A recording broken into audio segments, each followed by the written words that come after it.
Happy New Year. Hope everyone had a good Christmas and a good New Year. 2019 already. And already people are offended at something else. It's the war on comedy, everyone. Here we go. So I found the article, right? So this Angelica Florio from, what is the website? Bustle, right? No, I don't want to subscribe. Fuck off. So they're saying these 13 jokes from Seinfeld are super offensive now. Yes, that includes the soup Nazi. I haven't really watched much Seinfeld. I didn't really watch much as a kid either. So I mean, it was sort of classic 90s comedy, same as like Frasier. I enjoyed watching Frasier. I still enjoy it when it's like on in the morning. On I can't remember what channel it's on. And then we've also got with Louis C.K. He's back from his 1 year of I promise not to masturbate in front of women anymore. He's back and he's not doubling down. He's getting back into stand-up comedy. And some leaked footage. He cracks some quite edgy jokes about school. He was complaining about millennials basically, and like they don't know what they're fucking talking about. They're stupid, idiotic children. Why are we listening to these children? And he was referring to the Florida students that have all been anti-gun after the shooting at that school. And he's like, yeah, why are we listening to people like David Hogg and whoever that girl is? I can't remember her fucking name. Yeah, why are we listening to them? Why are we listening? They don't understand. They don't fully understand. When you're 18, you're still a stupid, idiotic child, basically. Or however old they might be, probably 17, a bit younger. So he basically said, yeah, why are we listening to them? He goes, you're not school shooter survivors. You probably just ran away and you probably pushed the fat kid in the way, which is that's quite an edgy joke. And oh my god, I can't believe he's so offensive, Louis C.K. And then now the left have become so outlandish and preposterous, right? They're now claiming that comedy is right wing. Yeah, well, they even before that they said, if you believe in free speech, you're right wing. I mean, take a look at my country, where me and Crumple pointed from. You'll have police knocking on your door if you say a fucking joke on Twitter, or you upload a video joke in which you've trained your girlfriend's pug to Sig Heil and claim that your pug is a Nazi. But so they're trying to attack Louis C.K. There's a whole they word it as but the most boring comedy is when old white men whinge and complain and rant, and that they're claiming it was a rant. I'm like, no, you could hear in the audio that their audience are in stitches. They're laughing. Comedy is supposed to explore, push the boundaries. Check out episode 1 of the Flat Pack. A little bit of a shill there, but yeah, pushing the boundary, pushing the envelope. That's what it's all about. And to silence those. And that's a way of like grieving process. Some people have morbid sense of humour. I mean, you had those people in the UK were arrested because on bonfire night. Some people made a Grenfell Tower effigy and they set up fire and they were cracking jokes. They filmed it. They went, oh, didn't the fire start on the 10th floor? Oh yeah, we should tip it upside down. And they got arrested and they were going, oh, these people should be charged with a hate crime. For making a joke, a video joke, and creating an effigy. But burning an effigy of Guy Fawkes, who went to blow up the House of Parliament. Yeah, you can set fire to an effigy of that person. That's fine. That's not hate speech, because Guy Fawkes was a real person. But they're cracking down on comedy now. The left. It's funny, right? Either pick or choose one, right? Which one is it?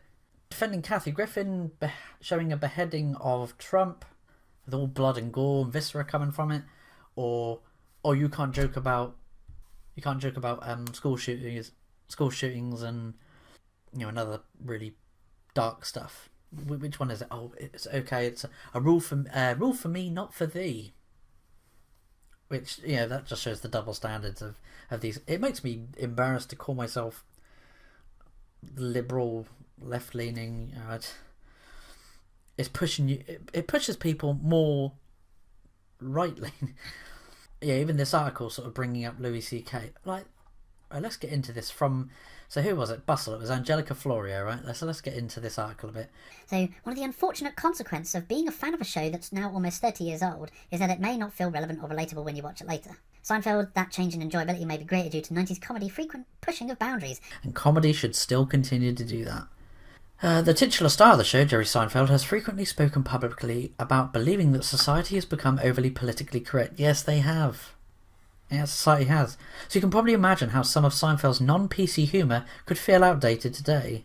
These 13 jokes from Seinfeld are super offensive now. I don't know why I do that voice. It just fucking... I'm so offended about stuff. Why? My feelings. I'm just going to hide in the corner and get triggered. I think the voice perfectly sums up, that they're not actually outraged and offended. They look for stuff to be offended about. Are super offensive now, and it will make you realise how much times have changed. Well, hopefully at least. The debates over comedy. Comedy's job is to push the limits. Yes, it is. That's why I enjoy people like Ricky Gervais. I like some from Frankie Boyle. Like, he's dark and edgy. Comedy's job is to make people uncomfortable. Some of those jokes where you're going from belly aching laughter to I feel really bad finding that quite funny, and that uncomfortableness. That comedy's supposed to get under your skin like that. So making people uncomfortable may only be getting started. What with former superstars like Louis C.K. earning public rebukes for making inappropriate non-PC jokes in his new stand-up set. Hopefully most people can agree that comedy, even edgy comedy, doesn't need to alienate... they just word it like this. Alienate marginalised groups in order to make people laugh. Comedy's always punching down. There's always going to be someone at the butt end of a joke.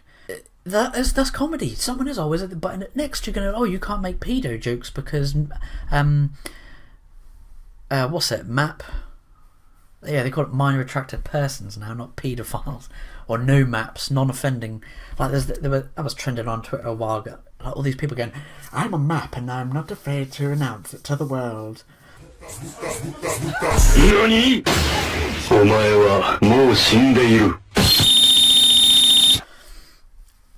You scum is what you are. You need to be put down. Thanks to more modern understandings of what political correctness and why be politically correct? When you word it as it's alienates marginalised people. Political correctness is what was it? George Carlin made it. He goes, "It's fascism disguised as manners." I think he said. Was it George Carlin? I feel like it was him that said that. Political correctness is fascism disguised as manners. So. What it entails and why being PC is important. Come be PC. Come be PC.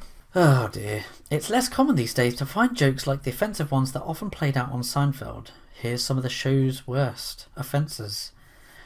And but it's okay for Saturday Night Live for Trump to be at the butt end of the joke because it's Trump. It's apparently a well-known joke. It's okay for viewers, but in 2018, when groups of neo-Nazis have become noted... when you make a joke at the expense of Nazis, for some reason, leftists seem to think that means it's emboldening Nazis. It's fucking stupid. Using the term Nazi to label someone as a joke doesn't sit so well anymore. The Indian giver joke. Native American Indian. Joking about a Native American person being an Indian giver was never okay. But it's definitely not okay now. It's so bad. Joking that a racial stereotype about an oppressed group is actually truthful is a dangerous road, and Seinfeld probably couldn't get away with that doing it in 2018. Because it's 2018. Can't wait for it to be. Because it's 2019. It's current year again. Like I said, I never watched Seinfeld, so I probably won't know these jokes. Kramer stomping on a burning Puerto Rican flag. Episode caused a controversy in '98 when it aired. Reported that the president of National Puerto Rican Coalition, Manuel Marabal, called it an unconscionable insult. God, someone who doesn't have a fucking sense of humour. Unacceptable that the Puerto Rican flag be used by Seinfeld as a stage prop under any circumstance. Over 20 years later, the joke is still sour.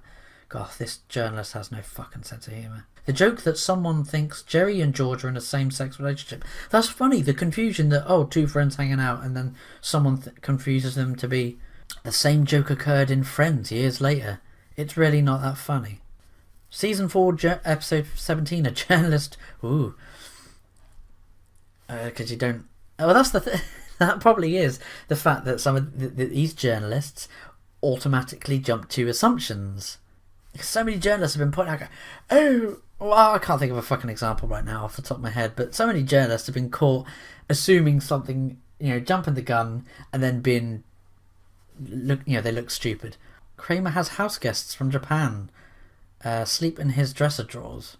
Kramer has visiting Japanese businessmen staying in his apartment, and since the space is limited, Jerry's neighbour has the house guests sleep in dresser drawers. That just wouldn't fly now. Sorry, I'm not getting the joke, and I'm not getting the outrage over that joke. I'm drawing a blank. When Jerry accidentally gets a man deported, again, so much of Seinfeld's humour relies on the misfortunes of its main characters, who haplessly, I nearly misspelled that, faplessly, he said, haplessly fumble into misunderstandings that have often major consequences for other characters. Well, that's what makes an interesting storyline. That's exactly what happens in the episode when Jerry mistakenly causes Babu Bat to be deported. I honestly don't... Well, because it's dunking on someone that gets deported. Like, it... Why can you not even joke, but why are you not even allowed to do a storyline, a story arc about something like with regards to that topic? Cedric and Bob appeared in 3 episodes per Seinfeld's wiki, including the Puerto Rican Day episode. Each episode they appear, the 2 characters who make up a gay couple play up stereotypes of both Latin... Oh, I can't believe she's using Latin X. And homosexual male cultures. Well, how come... Jesus Christ! Oh my God! How come that is a stereotype for a reason? Jesus Christ! When George got caught staring at a teenager's breasts. In the Me Too era of today, that wouldn't fly. Everything about this storyline is awkward, and it's supposed to be awkward. He's a grown man, but he's looking at a woman's breast because men are naturally attracted to a woman's breast. And a teenager is showing her cleavage. I don't know how old she is as the character is in the episode. And it's probably enough to make any diehard Seinfeld question the show if they think about it for too long. For goodness sake. Presumably the actress was of age, she was an older actress. The Chinese woman. If I like their race, how can that be racist? Jerry asks, after telling Elaine that he loves Chinese women. Hopefully the issues with that exchange don't require further explanation for anyone in 2018. Oh my God, stop fetishizing our race. The joke about the pig man. Kramer thinks he sees pigmen while at the hospital, and then he later discovers that the person was a fat little mental patient. You can't joke about mental health. When George pursues a woman because she can't speak English. Men in real life sometimes are a bit predatory like that. A bit creepy. George and the crew volunteer to help the elderly. Once George learns that a housekeeper who works for Jerry's assigned patient doesn't speak English, George says he's interested in dating her. The joke here is that George finds a woman who can't talk to him attractive and ew. But surely that's quite progressive and woke, though, that he's dating other ethnicities. He's not dating another white woman. The joke about the handicap spot. Again, I'm fucking disabled and I laugh at disabled jokes. The handicap spot. Kramer convinces George to park in a handicap spot. Actually, it's called disabled and not able-bodied. And when the group returns to the car, they learn that a person in a wheelchair got into an accident because the handicap spot was taken. The fact that a big laugh comes after a woman describes the person in a wheelchair falling down an incline and into a wall might make you feel a little bit icky, and for good reason. Oh, for goodness sake. I mean, I can't remember which Friday the 13th it was, but there's the guy in the wheelchair who got disabled from like a car accident, and he was like an up and coming quarterback star, and he dies, and he's getting lucky with like one of the girls. She's like, "Ooh, come up the stairs, I'll just fetch something." And so he goes outside and he's facing one way on like the porch, he's on his wheelchair. Well, Jason comes up behind him and goes knife in the top, or axe in the top of the head, and then Jason he rolls back, that's it, he rolls down like a bit of the hill, and then the wheelchair is tumbling backwards down these massive sets of stairs, and I laughed. I found it funny.